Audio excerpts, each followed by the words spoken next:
Does your voice get tired after talking on Zoom or other virtual platforms for a long time?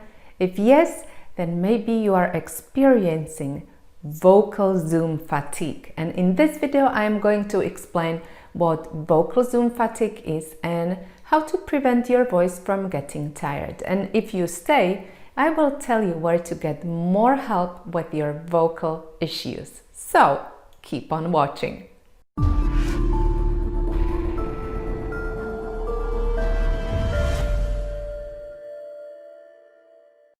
Hi, I'm Katarina, speech-language pathologist, and here on this channel I share practical tips about using your voice in a healthy way. So, if this is a topic that interests you, consider subscribing to this channel and hitting that bell notification icon so that you don't miss any of my future videos. So, first of all, what is vocal Zoom fatigue? You've probably heard about Zoom fatigue because many of us spend more time on virtual platforms than ever before. Zoom fatigue is a new term and it refers to feeling mentally and physically exhausted when spending a substantial amount of time on video conferencing platforms like Zoom.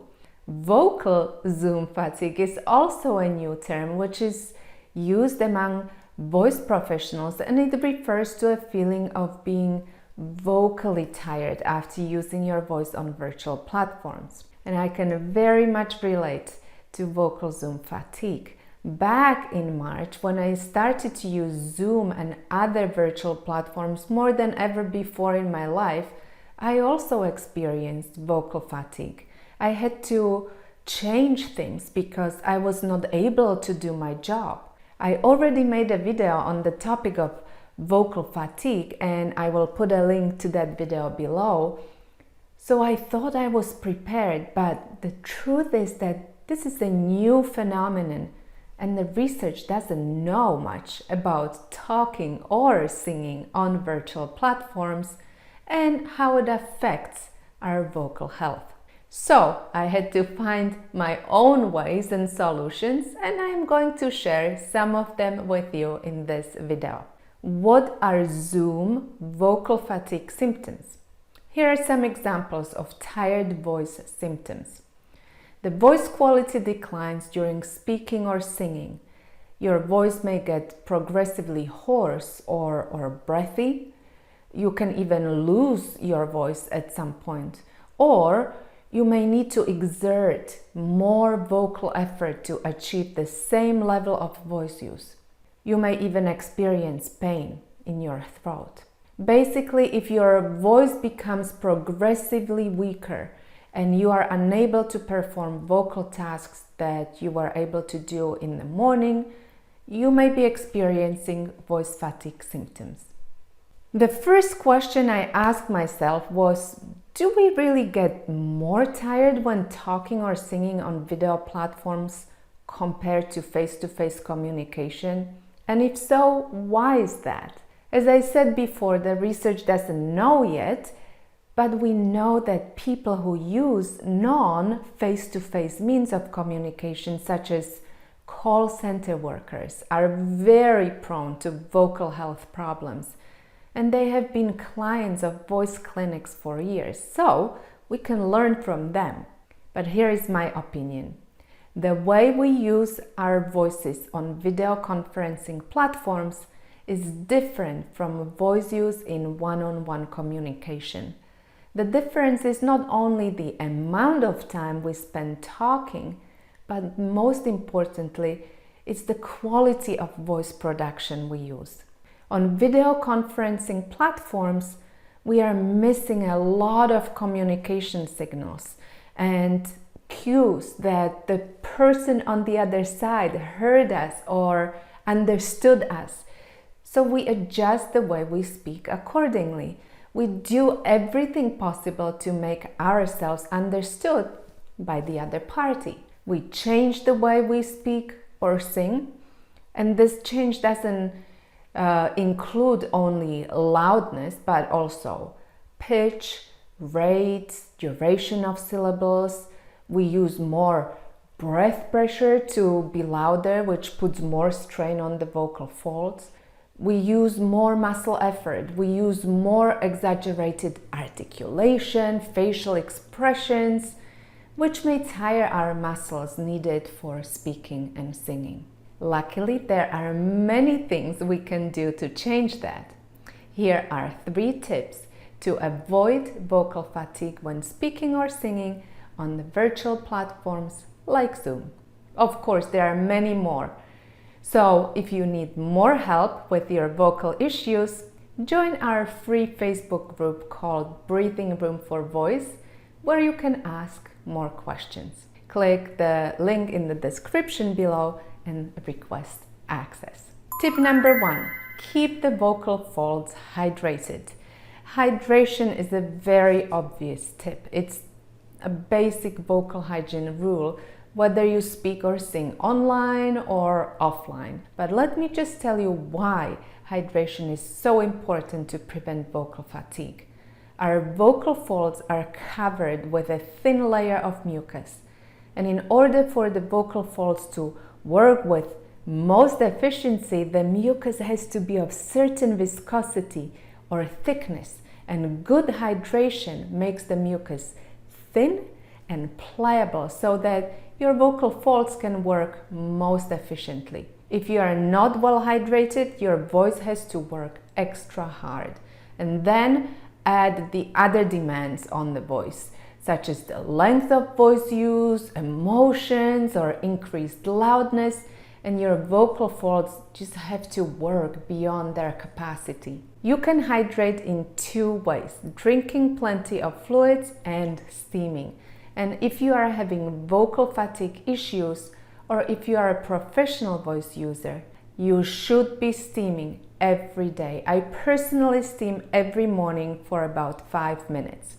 It's a part of my morning routine. If my voice feels tired, I steam even more frequently. You can use a personal steamer or have a hot shower instead, or go to a steam room or use a pot of boiled water. Just be careful not to burn yourself. Steaming is the easiest way to hydrate because the steam gets into direct contact with your vocal folds. Tip number 2, change your body position. I believe that alignment plays a huge role in how our voices can perform. The problem is that we are mostly unaware of our bodies. So what happens when we are on virtual platforms? We usually sit, and our sitting posture is not optimal. We slouch, we move our head forward, and we are guilty of many other postural sins. So the very first step in changing our body alignment is to become aware.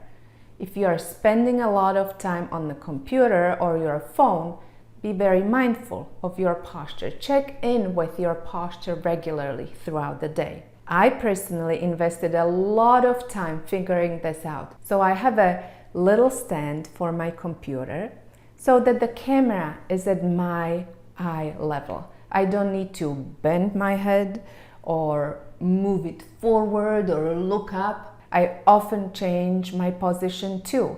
Sometimes I sit and sometimes I stand.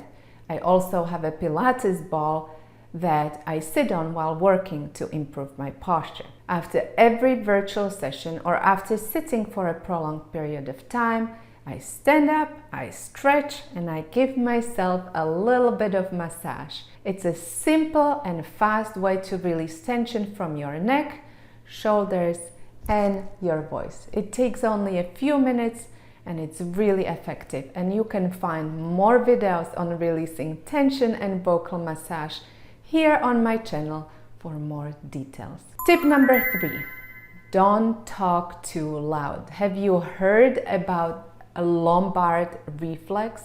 It's an involuntary tendency of speakers or singers to increase their vocal effort when using their voices in loud noise to enhance the audibility of their voice.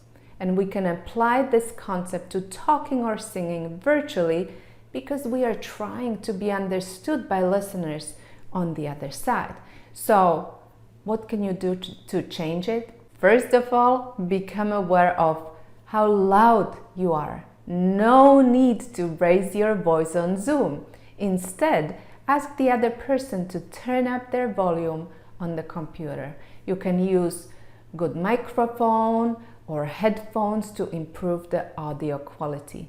And make sure that you are video conferencing in a quiet room where you don't need to compete with outside noise. You can also adjust the way you use your voice. The goal is to decrease breath pressure under the vocal folds to minimize the impact, but still make your voice strong and audible with a lot of resonance. So learn techniques that make your voice stronger without increasing breath pressure. For example, improving overall resonance, adding brightness to strengthen the higher frequencies in your voice, adding a little bit of twang, reducing nasality, and some other strategies. Bonus tip: how do you know when you crossed that line between healthy voice use and vocal fatigue?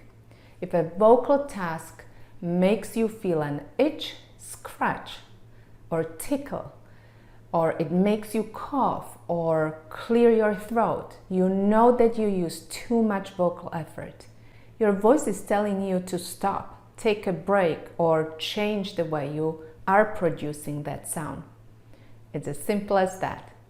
If you found this video helpful, click the like button and share it with your friends. In my next video, I will be sharing more tips on how to keep your voice healthy and happy. So stay tuned by clicking that subscribe button so that you get notified when a new video is out. I hope to see you in my next video. Bye!